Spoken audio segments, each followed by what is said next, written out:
À chaque fois que vous passez un appel, regardez une vidéo ou envoyez un message, il y a de grandes chances pour que l'information passe par un faisceau de lumière. En effet, plus de 95% des données échangées dans le monde passent aujourd'hui par des fibres optiques. Des fils de verre plus fins qu'un cheveu, capables de transporter la lumière avec très peu de pertes sur des milliers de kilomètres. Mais comment une fibre optique peut-elle guider la lumière? Pour l'illustrer, prenons un exemple simple. Un filet d'eau éclairé par un laser. Par un laser? Waouh! Wow. La trajectoire du laser, normalement rectiligne, suit ici la courbure du jet. Cela s'explique par une différence d'indice optique entre l'eau et l'air qui maintient la lumière confinée à l'intérieur du filet. Le principe est le même dans les fibres optiques. Elles sont composées de 3 couches. Un cœur où la lumière circule, une gaine optique qui l'entoure et une gaine polymère qui protège l'ensemble.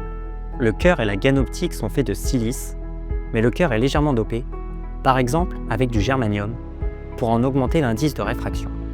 Cette petite différence d'indice entre le cœur et la gaine permet à la fibre de guider la lumière en la piégeant dans le cœur. C'est grâce à ce principe, combiné à la très grande pureté de la silice, que l'on peut guider la lumière avec très peu de pertes et ainsi transmettre de l'information sur de longues distances. Depuis leur invention, le verre des fibres optiques a été conçu pour être le plus pur et homogène possible afin d'éviter toute diffusion ou absorption de lumière indésirable. Mais récemment, des chercheurs ont pris ce principe à contre-pied.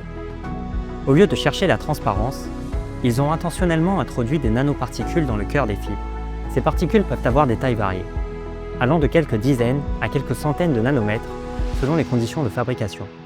Leur forme peut aussi changer. Certaines sont sphériques, d'autres plus allongées, voire fragmentées. Une partie de la lumière dans le cœur de la fibre interagit avec ces particules qui la diffusent dans toutes les directions. Elles agissent alors comme des sources secondaires de lumière.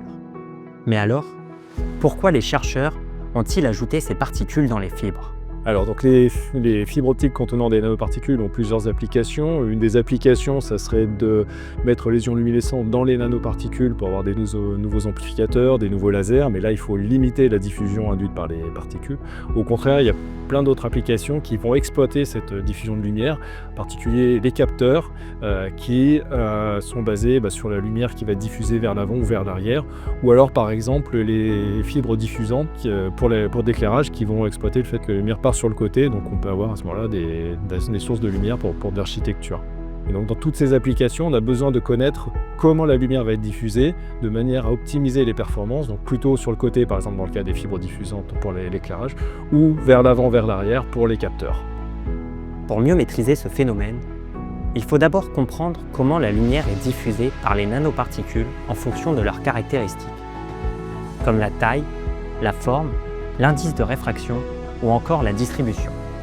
C'est précisément là que mon travail intervient. Mon stage consiste à caractériser expérimentalement la lumière diffusée par les nanoparticules. Pour cela, un dispositif expérimental a été mis en place. Il est organisé en 2 grandes parties. Une partie est dédiée à l'injection de la lumière dans la fibre et une autre à la détection de la lumière diffusée. On utilise un laser émettant à 532 nanomètres dont l'intensité est ajustée grâce à une lame demi-onde et un polariseur. Les nanoparticules dans les fibres provoquant de fortes pertes, la lumière est d'abord injectée dans une fibre télécom. Puis cette fibre télécom est soudée avec une fibre nanostructurée contenant les nanoparticules que l'on souhaite caractériser. À l'endroit étudié, la gaine polymère de la fibre est retirée pour ne garder que le cœur et la gaine optique. Et pour éviter que la lumière diffusée ne soit réfléchie à nouveau à l'interface fibre-air, la fibre est plongée dans un liquide d'indice proche de celui de la gaine optique. Pour mesurer la lumière qui s'échappe de la fibre, on utilise une caméra montée sur un bras rotatif. La zone de la fibre que l'on souhaite analyser est placée exactement au niveau de l'axe de rotation du bras. En tournant autour de cette zone, la caméra enregistre l'intensité lumineuse diffusée selon différents angles. Les données ainsi collectées sont ensuite traitées à l'aide de scripts Python, ce qui permet de reconstruire un diagramme de diffusion angulaire représentant la façon dont la lumière est répartie autour de la fibre. Ce montage va nous permettre d'étudier en détail la lumière diffusée afin de mieux relier les propriétés des nanoparticules à leur influence sur la façon dont la lumière est redistribuée dans l'espace. Les résultats obtenus seront ensuite comparés à des simulations numériques présentant la diffusion des nanoparticules en espace libre. Merci d'avoir regardé cette vidéo. N'oubliez pas de mettre un pouce bleu, de commenter et de vous abonner à la chaîne en activant la cloche pour être tenu au courant des vidéos des prochaines promotions.